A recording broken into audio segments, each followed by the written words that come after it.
Olá, paz! Tudo bem? Seja muito bem-vindo, seja muito bem-vinda. Se você não me conhece, o meu nome é Rosalira dos Santos e este é o canal Ame Sua Sensibilidade. Ele é um espaço para você que é uma pessoa altamente sensível encontrar informações sobre o traço e dicas para lidar melhor com a alta sensibilidade no seu dia a dia. Hoje é terça-feira e todas as terças-feiras é de papos e de dicas aqui no canal. E no vídeo de hoje eu gostaria de falar sobre um tema que me foi sugerido algumas vezes até nos comentários aqui mesmo do canal. E este tema é a ansiedade social, ou melhor, a alta sensibilidade e a ansiedade social. Bom, e a primeira coisa que eu acho importante dizer sobre esse assunto é que estas duas condições não se confundem.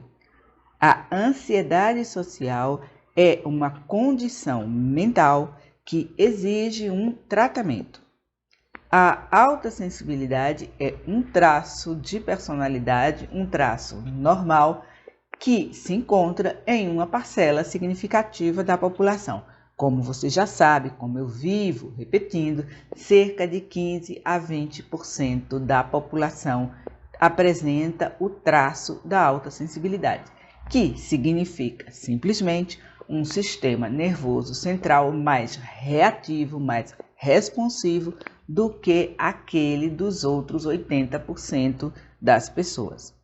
Bom, mas para a gente começar a conversar, vamos tentar definir o que é realmente ansiedade social. E aqui eu vou ler a definição do Instituto Nacional de Saúde de Portugal, que diz o seguinte: o transtorno de ansiedade social significa que uma pessoa fica ansiosa quando está no centro das atenções de outras pessoas. Há um medo intenso de ser observada e julgada devido ao risco percebido de humilhação e de constrangimento. E eles continuam: a ansiedade social não é a mesma coisa que ser tímido, nervoso, ter medo de palco e por aí vai. Pessoas que sofrem de ansiedade social experimentam esses sentimentos com mais frequência e de maneira mais extrema do que as outras pessoas. E, na maioria dos casos, o sofrimento atinge um nível insuportável. Veja, a ansiedade social, então, está profundamente vinculada ao medo de ser julgado pelas outras pessoas e ao medo de não ser considerado bom ou boa o suficiente. E a partir daí ser humilhado, ser criticado em público e por aí vai. A ansiedade social pode fazer com que uma pessoa questione a si própria, questione a própria humanidade. Ela está tão autoconsciente, tão autoconcentrada, que simplesmente não é capaz de atuar. É como se a cabeça dela ficasse: ai meu Deus, eu devo apertar a mão? Eu sorri fora de hora?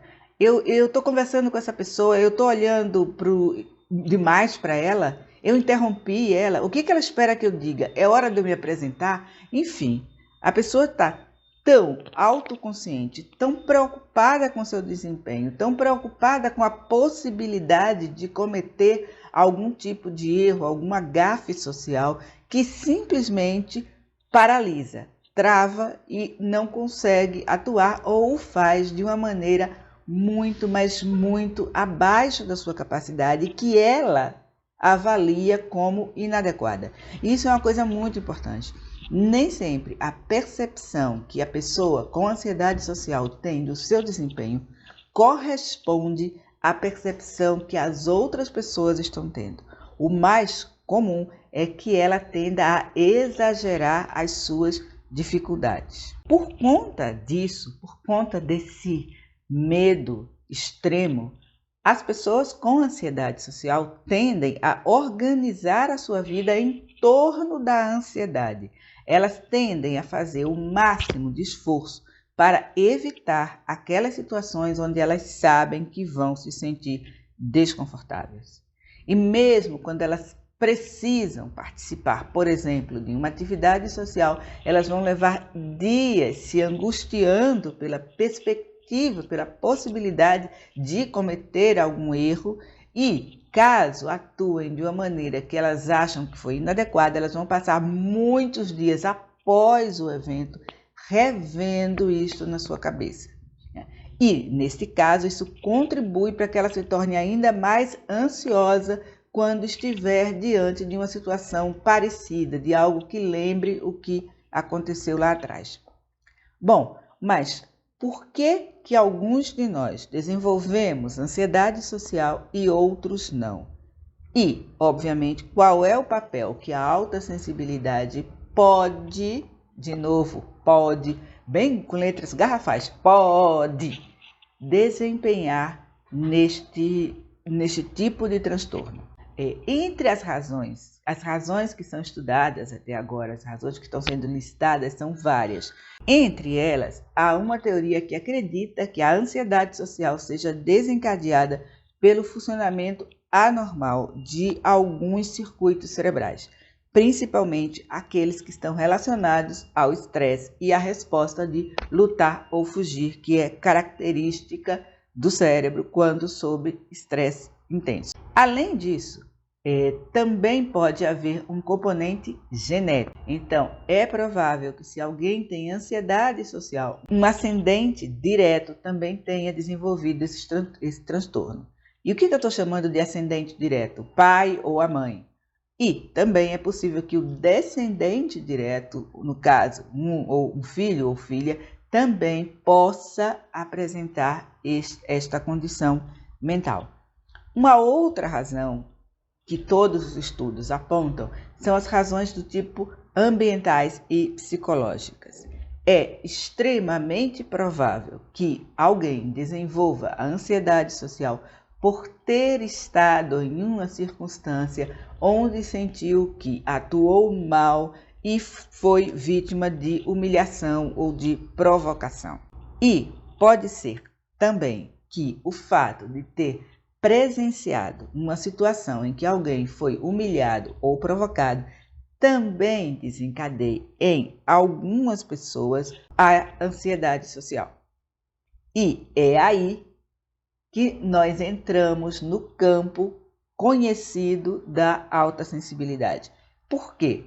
Porque uma das características do traço é a extrema empatia, que está ligada ao funcionamento dos nossos neurônios espelho.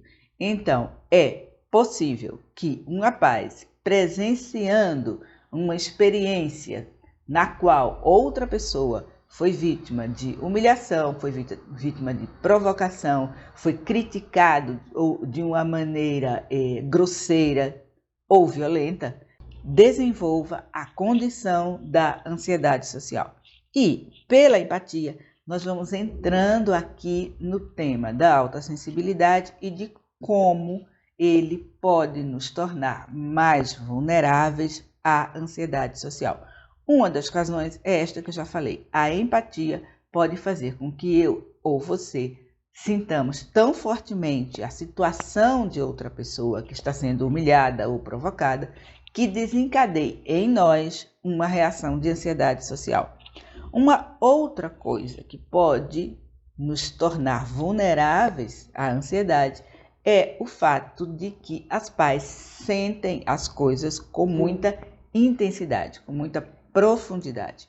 E isto pode fazer com que uma situação social que seria aparentemente banal para outra pessoa se transforme em algo muito pesado, muito doloroso para a pessoa altamente sensível. Isto por conta da sua emocionalidade, que é muito intensa. E daí, então, é possível que essa experiência se coloque na base de uma predisposição à ansiedade social. Além disso, além da emocionalidade ser tão intensa, há o fato correlato de que nós refletimos muito profundamente sobre as coisas.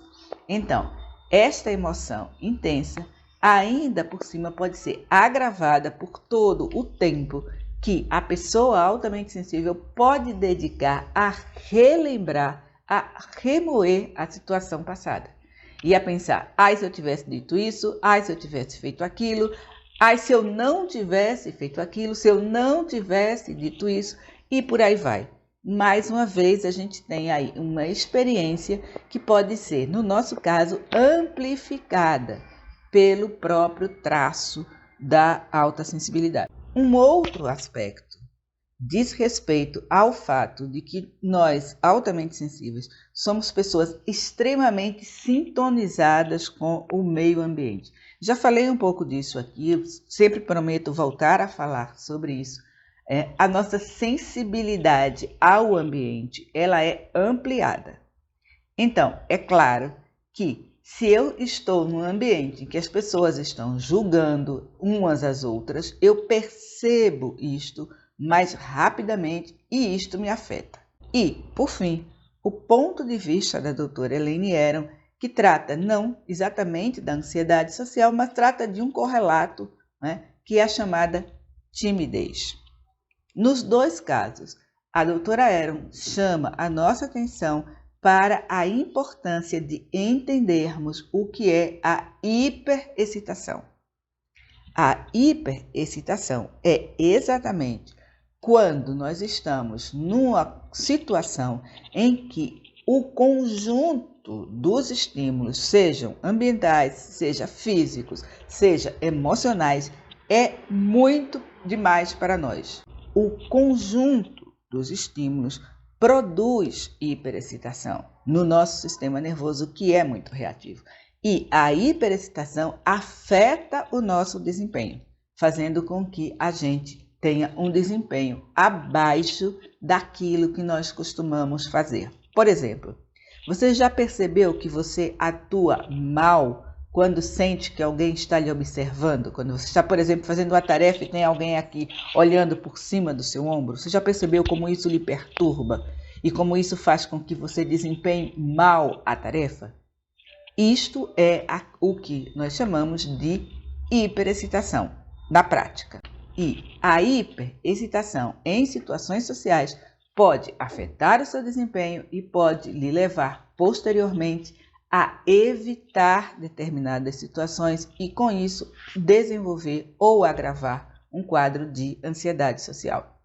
E por que isso acontece? Por que nós ficamos tão hiperexcitados em situações sociais? Veja, por causa da nossa sensibilidade ao ambiente e à energia, nós recebemos muito mais informações do que as outras pessoas. As pessoas altamente sensíveis captam mais informação do meio ambiente. A sensibilidade às sutilezas é um dos aspectos centrais do traço. Então, é algo que a gente pode dizer que está relacionado ao volume de informação.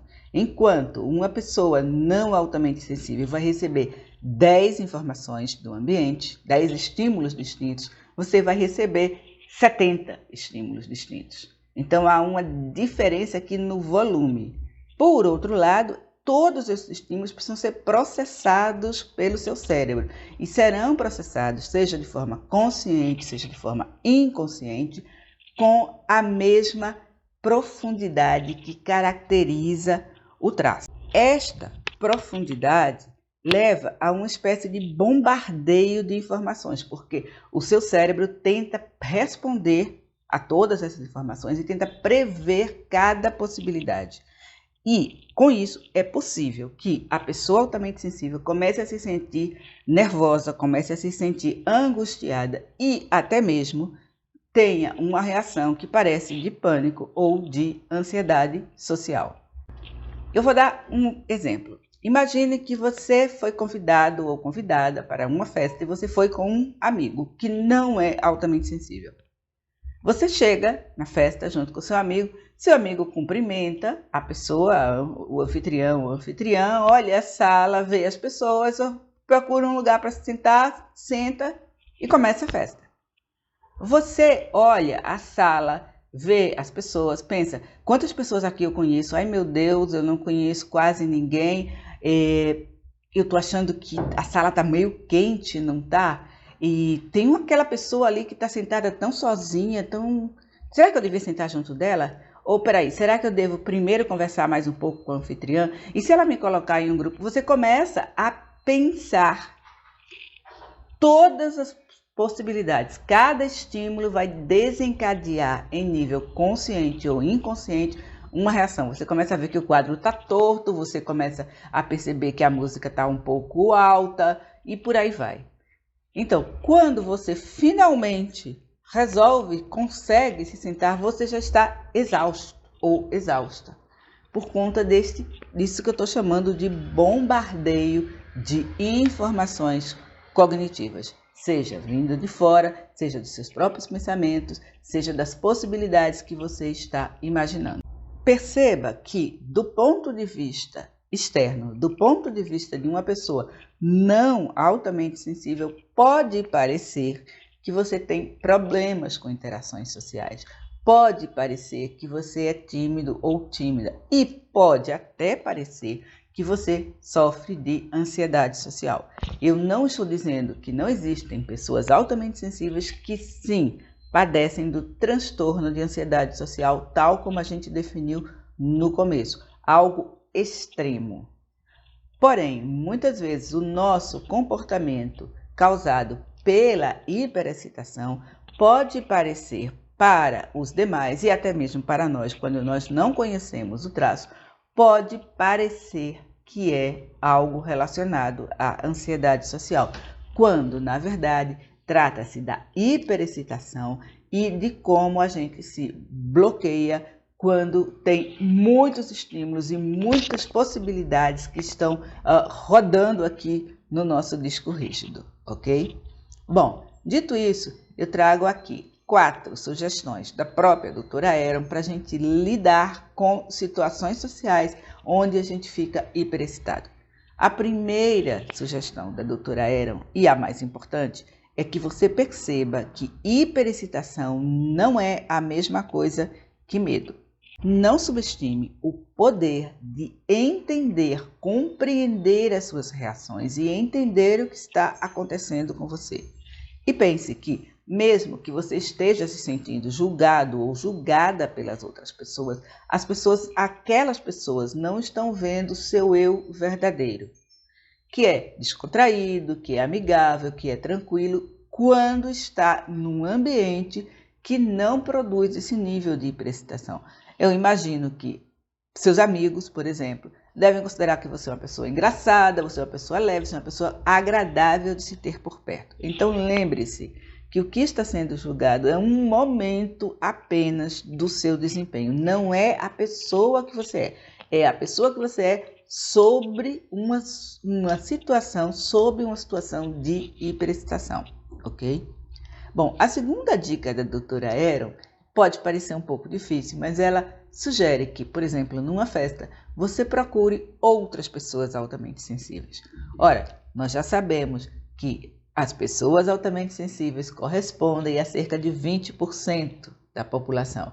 Então, é bastante improvável que numa festa com digamos, 30 pessoas, não haja pelo menos uma pessoa que esteja compartilhando com você de um certo desconforto, que esteja quietinha lá no canto, pensando como é que eu vou interagir aqui. A outra sugestão é que você use o seu sistema de controle de excitação. Ou seja, quando a situação estiver demais da conta, retire-se um pouco. Mesmo que seja fazer uma pausa de 5 minutos no banheiro, ficar perto de uma janela, se houver um ambiente externo, sair e tudo mais. E, nesta mesma linha, uma sugestão que a doutora Aron costuma fazer e que eu apoio e faço reiteradas vezes, se estiver numa situação social, tente ter o seu próprio meio de locomoção. Principalmente se você estiver indo, por exemplo, para uma festa com um parceiro ou parceira que não é altamente sensível, que pode socializar por mais tempo, que pode lidar com um volume maior de estímulos. Então, é bastante prudente, eu diria, que você não dependa da outra pessoa para sair. A quarta sugestão da doutora Aron costuma deixar algumas partes pouco à vontade. ela sugere que você assuma uma persona. Isto quer dizer o seguinte: na maioria das vezes, as interações sociais ocorrem, na verdade, entre personas, entre um aspecto do que nós somos, um aspecto, aliás, bastante superficial de quem nós somos. As pessoas não querem saber de toda a nossa vida, de todas as nossas emoções. Então, reconheça essa persona, crie uma persona com a qual você se sinta à vontade e relaxe dentro dela. Mais adiante, pode haver a chance, a oportunidade de conhecer de forma mais profunda algumas das pessoas. Ou não. Assim é que ocorre a vida em sociedade. E, por fim, uma sugestão que não é da Aero, é uma sugestão minha, é que você organize a sua vida social de forma equilibrada. Veja, lembra que eu falei que as pessoas com ansiedade social tendem a organizar sua vida de forma a evitar as situações de desconforto. Estou propondo a você que não faça isso, mas também que não haja como se você não fosse uma pessoa altamente sensível e pudesse lidar com as mesmas coisas na mesma intensidade que os demais. Então, a minha proposta é que você organize a sua vida de forma a expor-se, mas também preservar-se. Busque este equilíbrio. Nem seja arrojado demais, arrojado ou arrojada demais, ou seja, desrespeitando o traço de personalidade que você tem e a pessoa que você é, nem seja reservado ou reservada demais, se autoprotegendo de tal maneira que cada vez que você tiver que se colocar numa situação social, será algo extremamente doloroso e difícil porque você não desenvolveu o hábito de fazê-lo. Então, nem arrojado, arrojada demais, nem reservado ou reservada demais. Busque o seu equilíbrio, que é seu, que é próprio e que varia. Vai haver momentos em que você está mais tranquilo ou tranquila e pode interagir com serenidade. E também haverá momentos em que você está com um nível mais alto de estresse por outras razões e realmente deverá se preservar, ok? Bem, pais, este foi o Papos e Dicas dessa terça-feira. Como sempre, espero que este conteúdo tenha sido útil. Como sempre também, eu peço que se você gostou, clica no botão que aparece aí embaixo, assine o canal, acione o sininho para receber notificações quando houver um vídeo novo e, mais ainda, se você conhecer alguma pessoa altamente sensível que tem uma grande dificuldade com a interação social e em expor-se, por favor, compartilhe este vídeo e me ajude a difundir informação e informação de boa qualidade sobre a alta sensibilidade aqui no Brasil. Muito obrigada por ter nos assistido. Beijos e bênçãos e até o nosso próximo encontro. Tchau!